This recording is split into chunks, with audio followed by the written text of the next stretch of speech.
Hello everyone, नमस्ते। तो कैसे हैं आप सब? हम भी बिल्कुल बढ़िया हैं। और ये है 7 तारीख की वीडियो। क्या करूँ, तब से ब्लॉग एडिट करने का टाइम ही नहीं लग रहा था। और आज 11 तारीख हो गई देखो। और देवांश के पापा को फीवर आया हुआ था, तो मैं इनको बोल रही थी कि थोड़ा स्माइल तो करो। तो बेचारे देखो कैसी इनकी शक्ल कैसी हो रखी थी। और देवांशी ने तो मेरे को इतना परेशान किया कि क्या ही बोलूँ मैं।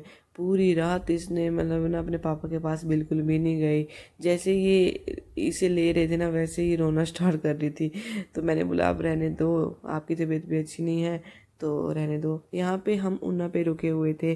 और यहाँ पे देवांशी सो तो गई थी पर उठ गई थी। जैसे ही बस रुकी ये उठ गई। और सच बताऊँ तो हमें इतनी भूख लग रही थी, पर बस वालों ने बहुत लेट कर दिया। ऐसा नहीं करना चाहिए। 11:30 बजे का टाइम हो रहा था, ये बहुत लेट हो जाता है डिनर करने के लिए। कम से कम 9-10 बजे के बीच में इन्हें डिनर करवाना चाहिए, पर क्या ही बोलें। और हमें वो भूख भी बहुत लग रही थी। तो दिमासी सो तो गई थी, पर ये उठ गई थी और यहाँ पे चली गई सीधा उठ के अपने पापा के पास। ऐसे ये ले रहे थे इसे, पर ये इतना रो रही थी ना कि मम्मा मैंने आपके पास ही रहना है, डैडा के पास नहीं जाना है। और सच बोलूँ मेरे को इतनी नींद आ रही थी यहाँ पे। भूख जो थी वो मर गई थी। और ऐसा लग रहा था कि अब यार थोड़ा बहुत कुछ खाने को दे दो और सीधा सो जाएं। पर मेरे को तो पूरी रात अच्छे से नींद ही नहीं आई, क्योंकि देवांशी को गोदी में बिठाना मतलब अब थोड़ा बड़ी हो रही है तो बहुत थकान हो रही थी।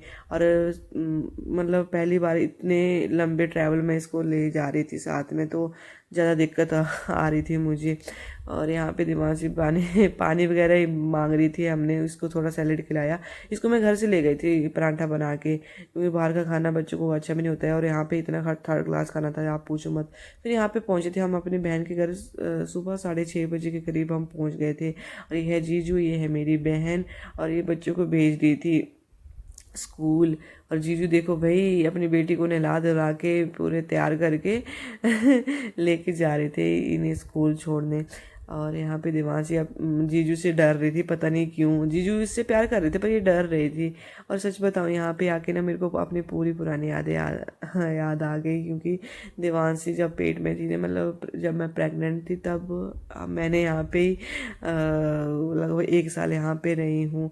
तो बस हमने दिन ऐसे ही निकल गए, क्योंकि मेरे को थकान तो इतनी हो रही थी। थोड़ा मैं सोई, थोड़ा ऐसे ही इधर उधर घूमी, थोड़ी देर हम मार्केट भी गए थे, कुछ सामान लाना था।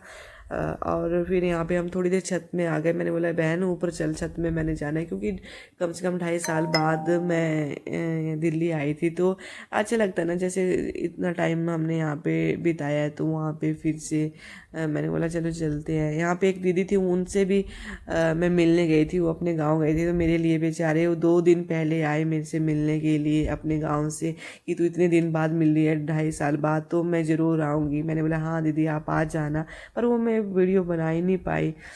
और ये चॉकलेट चोरी करने वाली लड़की बच्चों की चॉकलेट चोरी करके खा रही थी। फिर हम यहाँ पे थोड़ी देर रुके और नीचे जल्दी, क्योंकि खाना वगैरह भी बनाना था और हमने सुबह जल्दी निकलना भी था। तो चलिए जी, आज के लिए इतना ही। Bye bye, take care.